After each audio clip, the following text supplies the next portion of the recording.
মা ফাতেমার কান্দন সীমার শুনলো না জগতে, আল্লাহ শুনলো না জগতে। কারবালার ময়দানে নবীর বংশ শহীদ হইল, সেই দিন হইতে ইয়েজিদের দল ঈমান হারা হইল।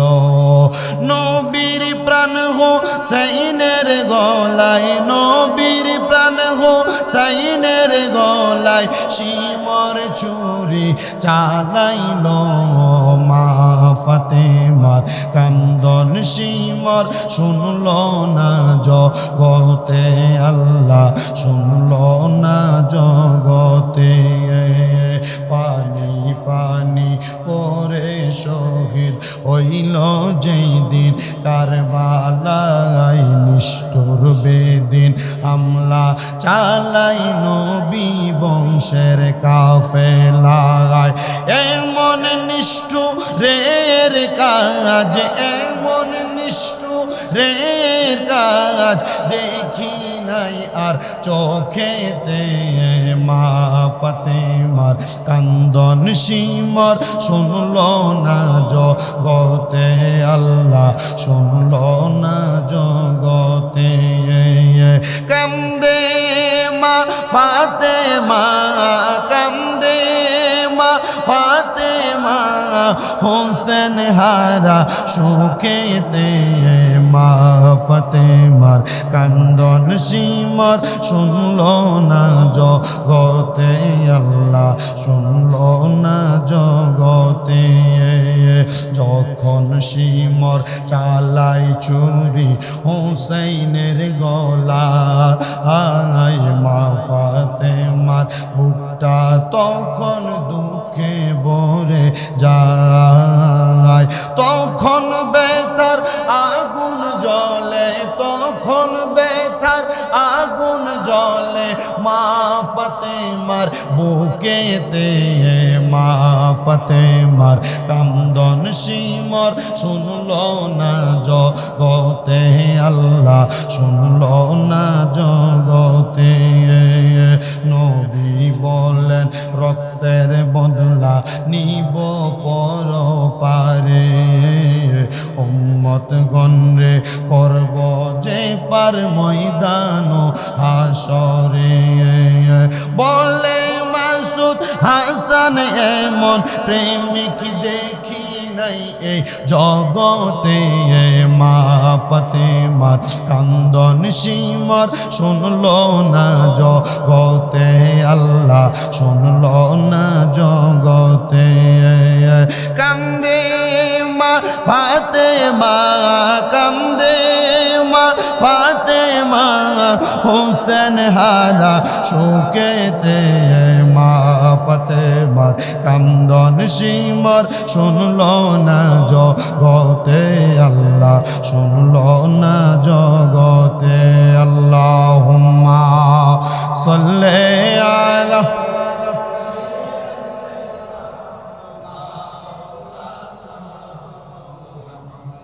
وعلى آل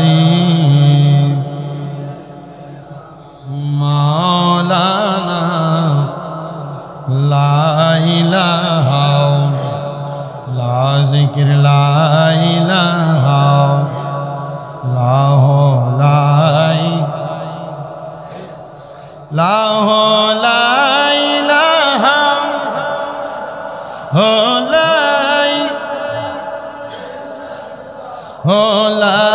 ইলাহা ইল্লাল্লাহ, লা ইলাহা লা ইলাহা লা ইলাহা। নামাজ রোজা ছাইর না, কেহ মা বাবার খেদমত ছাইর না। আমার নবীর দুরূদ হইল না, আমার নবীর দুরূদ, আমার নবীজি তোমায় ভুলবে না। লা ইলাহা লা ইলাহা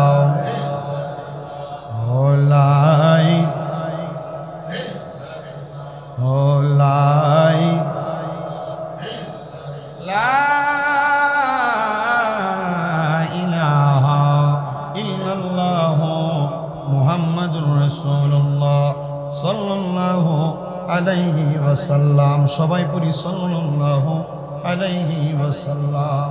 সবাই জবান খুলে মুহাব্বতের আওয়াজে পড়ি আলহামদুলিল্লাহ।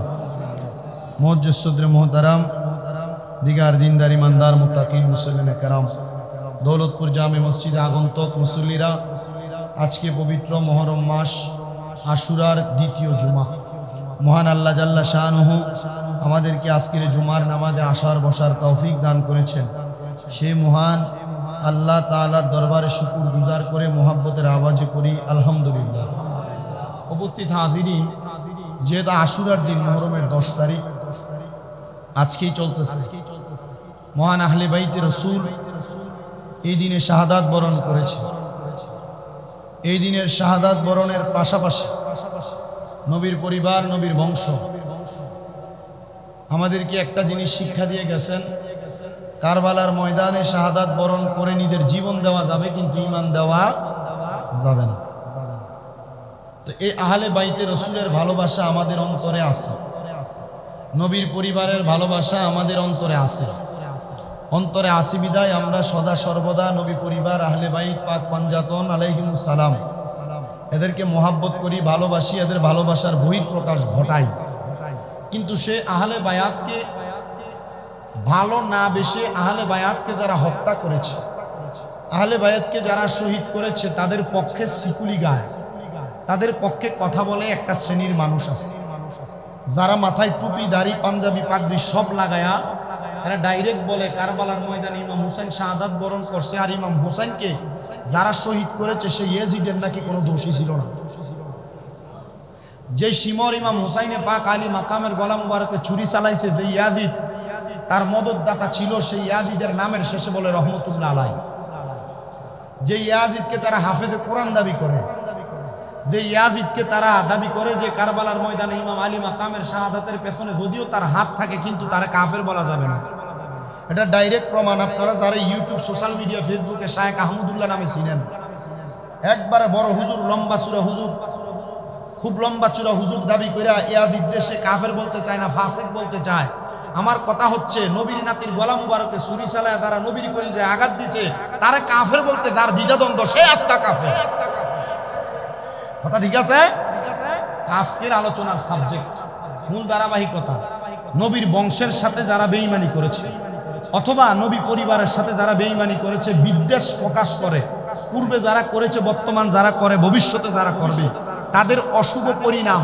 আর ইমাম আলী মাকাম ইমাম হুসাইন রাদিয়াল্লাহু তাআলা আনহুকে যারা শাহাদাত করছে, দুষ্ট আব্দুল ইবনে জিয়াদ ইয়াজিদ এবং পাপাচার শিমর যে ছুরি চালাইছে, তারার মরণের পরে, মরার সময় কি অবস্থা হয়েছে, আমরা চেষ্টা করব সে বিষয়ে কথা বলতে। আল্লাহ আমাকে বলার, আপনাদেরকে শোনার তৌফিক দান করেন। সবাই পড়েন আমিন। আমার প্রিয় মুসলমান ইমানদারেরা, গভীর মনোযোগ দিয়ে বয়ান শ্রবণ করার চেষ্টা করবেন।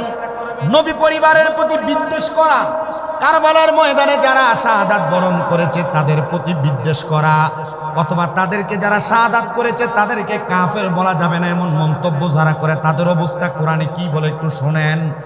আল্লাহ পাক রব্বুল আলামিন কুরআনুল কারীমের সূরা আহজাবের 57 নম্বর আয়াতের মধ্যে আমার আল্লাহ তাআলা বলেন, ইন্নাল্লাযীনা ইউযুনাল্লাহা ওয়া রাসূলাহু লা'আনাহুমুল্লাহু ফিদ দুনিয়া ওয়াল আখিরাতি ওয়া আ'আদ্দা লাহুম আযাবাম মুহিনা। জবান খুলে চিৎকার মেরে জোরে জোরে পড়েন আল্লাহু আকবার। এই আয়াতের তাফসীর করতে গিয়ে আল্লামা আহমদ রেজা খান ফাজিলে বেরলভী রহমাতুল্লাহ আলাইহি ওনার তাফসীরে কানজুল ঈমান, হযরত আহমদ ইয়ার খান নঈমী রহমাতুল্লাহ আলাইহি উনি ওনার তাফসীরে নূরুল ইরফানের মধ্যে বর্ণনা করতেছেন, নিশ্চয়ই যারা আল্লাহ এবং তার রাসূলকে কষ্ট দেয়, দুনিয়া এবং আখিরাতে তাদের জন্য রয়েছে অভিশাপ। 2 নাম্বার, আল্লাহ তাদের জন্য লাঞ্ছনার শাস্তি প্রস্তুত করে রেখেছেন। আল্লাহ তারা কারা? বলে যারা আমি আল্লাহকে কষ্ট দেয় এবং আমার রাসূলকে কষ্ট দেয়, তাদের জন্য আমার আল্লাহ তাআলা দুনিয়াতে লানত প্রদান করেছে, আর তাদের জন্য আখিরাতে আমার আল্লাহ তাআলা শাস্তি প্রদান করবেন বলে স্বীকৃতি দিয়েছেন। ও আল্লাহ গো, আপনি বলেন না কারা আপনাকে কষ্ট দেয়, আপনার রাসূলকে কষ্ট দেয়? আল্লাহ জানায় দেয় বান্দা, যারা আমার রাসূলকে কষ্ট দেয় তারা স্বয়ং আমি আল্লাহর কষ্ট দেয়। এবার আমার রাসূল মুহাম্মদ মুস্তাফা সাল্লাল্লাহু আলাইহি ওয়াসাল্লাম মদিনার তাজদার হুজুর নূর সাল্লাল্লাহু আলাইহি সাল্লাম নবী আমার বলেন, উম্মত শোনো, দুনিয়ার জমিনে তারাই আমি নবীরে কষ্ট দেয় যারা আমার ইমাম হাসান আর হুসাইনকে কষ্ট দেয়, যারা আমার খাতুনে জান্নাত ফাতেমারে কষ্ট দেয়, তারা আমার মাওলা আলীরে কষ্ট দেয়। ইয়া রাসূলুল্লাহ, ওগো মায়ার নবী, কারা তারা তারা আপনার নাতিদেরকে কষ্ট দেয় নবী গো? আপনি একটা বার বলে দেন না কারা আপনার বংশধরকে কষ্ট দেয় আর তাদেরকে কষ্ট দিয়ে আপনি নবীকে কষ্ট দেওয়ার গুনাহ কামাই করে? নবী আমার বলে তারা আর কেউ না, তারা হলো আমি নবীর কলিজার টুকরা সাহাবী হযরতে আমিরে মুয়াবিয়া রাদিয়াল্লাহু তাআলা আনহুর সন্তান যে ইয়াজিদ, তার ব্যাপারে আমার আল্লাহ তাআলা লানত প্রদান করেছে, আমার নবী লানত প্রদান করেছে। যখন খেলাফতের রাজনীতি শেষ হয়ে যাবে রে মুসলমান ইমানদারেরা, একটু মনোযোগ দিয়া শুনেন রে, মনোযোগ দিয়া। যখন ইয়াজিদের আব্বা ইন্তেকাল করলো, ইন্তেকাল করার পর ইয়াজিদ বলে আমার কাছে ক্ষমতা যদি না আসে আমি এই ক্ষমতার অধিকারী আর কাউকে হতে দিব না। তখন ইয়াজিদ চিন্তা করলো, ইয়াজিদের চাইতে সবচাইতে বেশি ক্ষমতাওয়ালা তিনজন ব্যক্তি ছিল। এর মধ্যে ছিল ইমাম আলী মাকাম ইমাম হাসান রাদিয়াল্লাহু তাআলা আনহু, 2 নম্বর ছিলেন হযরতে আব্দুল ইবনে জুবাইর রাদিয়াল্লাহু তাআলা আনহু, 3 নম্বর ছিলেন হযরতে আব্দুল ইবনে উমর রাদিয়াল্লাহু তাআলা আনহু। ইয়াজিদ বলে আমার যদি ক্ষমতা না দেয় তাদেরকে আমি ক্ষমতায় বসতে দিব না। দিয়ে অসাধারণ সৈন্য পাঠাইছে নবীর নাতি ইমাম হাসানের কাছে, ওই ইমাম হাসান আপনি খেলাফতের রাজনীতি করা লাগবে না, আপনি আমার কাছে বায়াত গ্রহণ করেন।